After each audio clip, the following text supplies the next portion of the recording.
Alright, you guys. So today I'll be doing a walk around of my 2008 Mazda Miata MX-5 Grand Touring. This is the highest trim level for this car of this year. This car comes with a 2-liter engine with 160 horsepower and about 140 pound-feet of torque. Got the specs offline. This car weighs from 300 to 500 pounds lighter than the current Honda Civic, and its power is very similar. So this car has some performance up its sleeve. It's a really cute little car, but it has a pretty big personality. And so when I was looking to get a Miata, I wanted the highest trim level. I wanted the most luxurious one out of them because I wasn't planning on modding it or anything. I was gonna do little changes, maybe with the lighting and maybe with the stereo, but that's pretty much it. And I wanted something that was more of a daily, something I can get around that's not gonna be bad on gas either. This car doesn't have amazing gas mileage. City is about 21, 22. In the highway, I can get up to 28 to 29. So the power to weight ratio on this car is really good, and this car has a really good weight distribution. And for what it is, this is something people often don't pay attention to. So this car is actually surprisingly very, very fun to drive. And if you go online to see the best drivers' cars, it's mostly about the way the car makes you feel. It's not about how fast it is or how fast 0 to 60 is or how it corners. Sometimes it's just the way it makes you feel. And this car, yes, it doesn't have that much horsepower, but if you compare it to a car that weighs 4,000 pounds and has only 300 horsepower, this thing is very light on its feet. This car is rear-wheel drive, and it comes with a limited slip differential, which is awesome. I was really happy that this car includes a limited slip, which means both wheels spin at the same time. They're both locked. So the benefits of a limited slip is literally, there's like benefits for everything. It's gonna be good at 0 to 60s. It's gonna be good at cornering. It's gonna do nice drifts. It's a really cool thing. So this Grand Touring model comes with all the options. It's fully loaded. For this year, this car has a surprising option list of some really cool things. This car comes with HID headlights. Those projectors right here, they charge up and they glow nice bright white color. These are the daytime running lights. One of them is burnt out. I'll have to replace it. I was thinking of doing a LED conversion on those and an LED conversion on the fogs as well to give this car a nice premium look. So there's also obviously a little bit more expensive version of this car with the hard top. That's the one that has an automatic opening roof. The only problem with that one is it is more expensive, but the reason I didn't get the hardtop is, because it's much more expensive, and the hardtop is heavier. I don't know if it's 100 pounds heavier, but it is a bit heavier than the soft top. And the soft top, I heard people say the soft tops leak, but at the same time, hard tops, if something happens to a hard top, it's much more harder to fix, and it's probably way more expensive. And I feel like the ones that leak are probably the very base models of this car. They probably don't use as good a material, and for that reason, it might not last as long. Where this car, when I looked at the seals, I looked around here, it looks like it's really well made, and it looks like this car had people from the older years of this car. People complain about this problem, and Mazda fixed this problem with better seals and to make sure that this car doesn't get water leaks. Practicality wise, don't expect amazing cargo. Obviously, you don't buy this car for carrying people. This car has only 2 seats. But so I'm not sure how much cubic feet this car has, but I guess maximum 8 cubic feet of space. I have my longboard in there. It's about 1 meter long. And so far, guys, I put some tools in here. I put groceries in here. You know, it's fine. I didn't have troubles fitting stuff in. I had that SUV right here that I got because I'm like, oh, I need more space and to carry people. That never happened. It eats more gas. It's less reliable. This car totally works. It's totally doable. If you guys think, oh, I'm gonna get carrying stuff, you know, think twice. Maybe you can use a friend's car, you know, a good way to save money. This car has automatic door locks, has a sensor here that detects your key in your pocket if you have it with you. And when you press it, you can lock it you can press it to lock it as long as there's keys in your pocket, or you can press it and it makes that double sound and it unlocks for you. Now, when I first got into the interior of this car, you know how they say it, you're totally blown away by the way it looks. Okay, I wasn't blown away, but I was very surprised. I was very surprised that Mazda, you know, they didn't put cheap plastic. Yes, there's plastic, but has a nice grain to it, a nice quality feel all throughout the dash everywhere. Of course, even here, yeah, the plastic's cheap, but it's not like Hyundai cheap. It's well-made plastic. It's really nice. They put leather stitching on the doors, leather on the seats. Yes, this is not Napa leather. It's not like crazy leather that German cars have, but this leather was probably made to withstand weather conditions because it is a convertible, and it's much better made than your leather from Honda Civics, leather from like, you know, this is like infinity level of leather, you know, maybe even better because I've been in some Infinities and their leather tears out and there's not even leather in there, where this, like, it inside you can really feel that it's like well made. And this car has about 80,000 miles on it and it's holding up really well, and I'm really happy about that. One thing that I did not expect, but not that I didn't expect, I didn't know, the latch that opens the roof, it's not broken, but I feel like there's like a little issue with it releasing the roof. But to do that, first you have to hold this button in. As you hold this button in, you push this down and it disengages it, and all you do is you lift this, literally lift it up, just throw it down and it falls down. And you take your hand, clicks in. And what this does is supposed to, as you see, it doesn't really do anything, but when you pull shut up, it's supposed to shoot this a little bit higher so you can just grab it and pull it up. It doesn't do that, so I kind of have to reach behind, kind of grab it with my hand, but it's fine. It's a minor thing. It's annoying sometimes, but you know, it's fine. So this car came with the Bose sound system. It has 1, 2, 3, 4, 5 speakers. I believe those are 8-inch woofers, and these are the tweeters, and that's the mid. This sound system sounds very, very good for what it is for a stock. Especially I put this really nice Kenwood sound system, this Kenwood stereo, and with me playing well around the settings with the controls, I made this thing sound very, very good. My friends got in this car and they're just blown away about the amount of bass this thing has. You know, if you guys think, oh, I can't put a subwoofer in this Mazda Miata, yes, you probably won't be able to. You can, but it's not gonna work that well. You know what? These speakers do the job right. It's quality and it sounds great, and I'm really happy about that. Got a traction control button right here, so you can easily spin the wheels. I had a navigation little sensor, this little device that gives better reception for the GPS. I put a microphone here to the stereo. I got LED lighting underneath.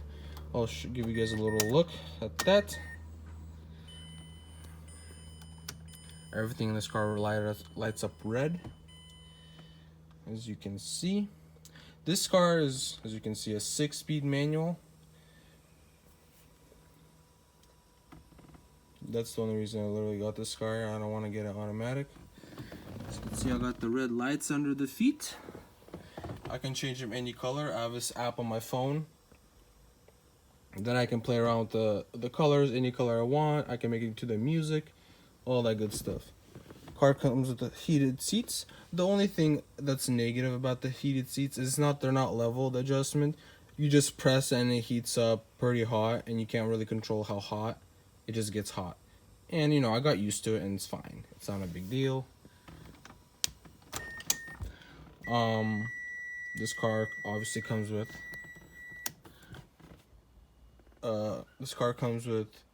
AC, air conditioning, which is very, very important for a car that's a convertible. We got little sun visors here. You know, I don't even use them. They're literally pointless. We got cruise control. I got my stereo hooked up to my volume on my steering wheel. Can switch the music, can switch the mode. I can mute this music so it gets quieter. Very nice. Yeah, I feel like this interior is very, very nice for its year and for the price of this car. I know this car has probably, when it was new, it was probably around 30 grand. I'm not gonna say how much I got it for, but you know, this car in white, I was looking for months and I couldn't find a nice Mazda Miata. I didn't want a black one, and I found this white one. And you know what? It was a little bit overpriced, but I'm like, you know what? It stands out. I really wanted to get it, and I just got it because I'm like, this is like the perfect Mazda Miata for me. Allstar.com hooked me up with this thing. These guys were super nice, super cool. You know, young guys, but they really knew what they were doing. They did the job well. So yeah, I had this car for almost a month, maybe a little bit less. And you know, I'm getting used to the manual. It's a little bit difficult transitioning from the automatic to this car. You know, kind of bouncing around. Can't really get fully used to this car, but I'll get there. Oh, yeah, almost forgot. I have to open the engine for y'all. There's a little latch right here.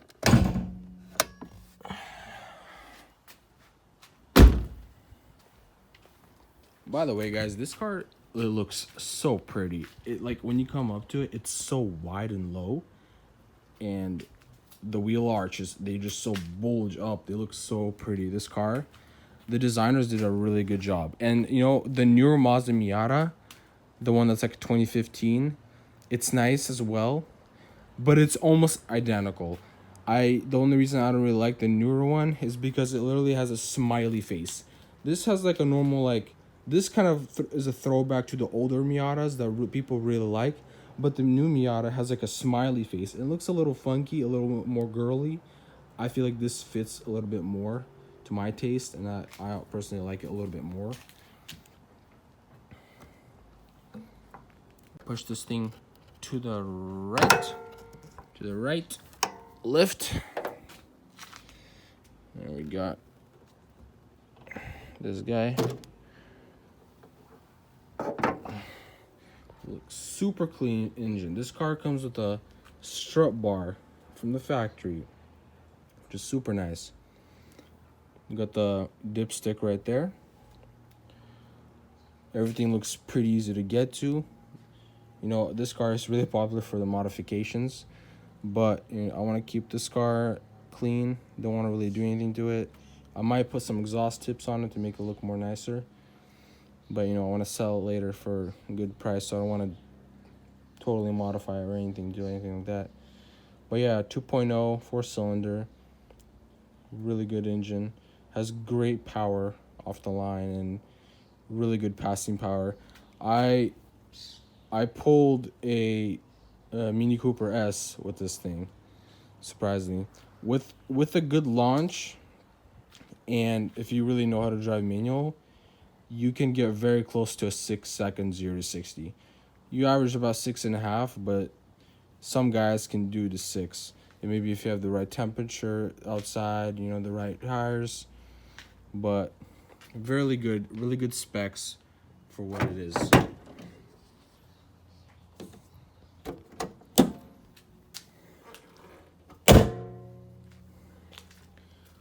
Another funny thing is when I got this car, I didn't go on YouTube or anything to find out how to open the gas cap. It took me literally 5 minutes to look around until I finally gave up, and I did go online because I'm like, freaking whatever, screw it.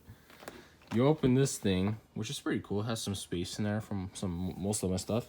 This guy right here, you just push it just like that, and this little nigger opens up. Oh gosh, I forgot to clean it, but whatever, it's fine, not a big deal. About the space, I put my wallet in that over there, which is a perfect place for it. Has a pretty good sized glove box, and behind each seat, pull this lever,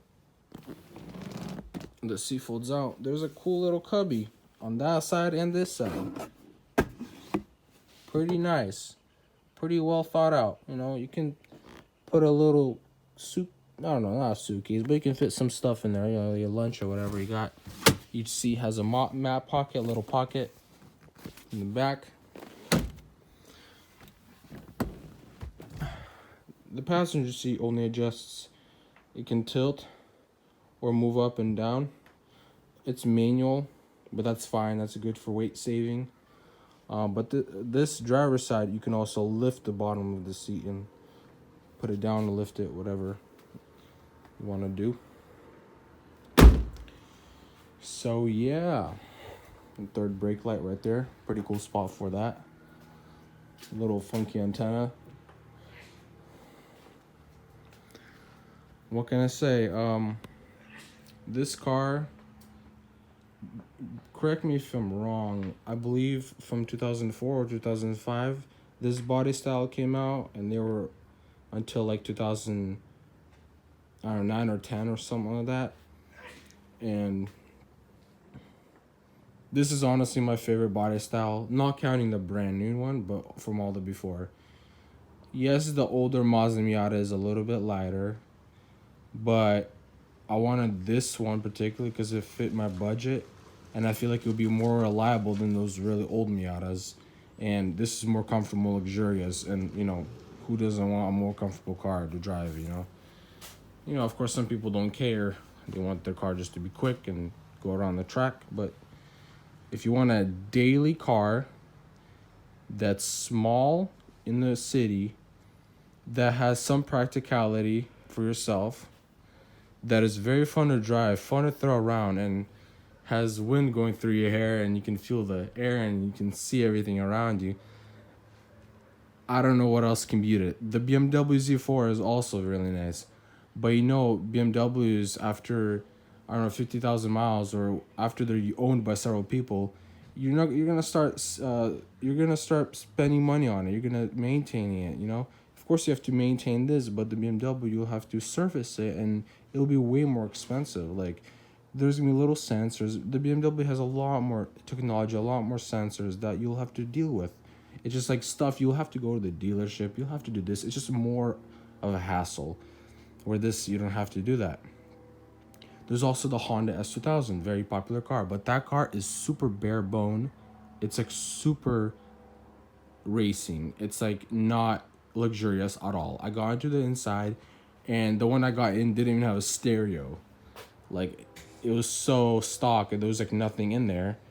And the S2000 is a little bit bigger than this, but I don't know about the practicality wise. And the Honda S2000 might be a little bit more reliable because the Honda, but I needed something that's comfortable, and the Honda S2000 wasn't that either.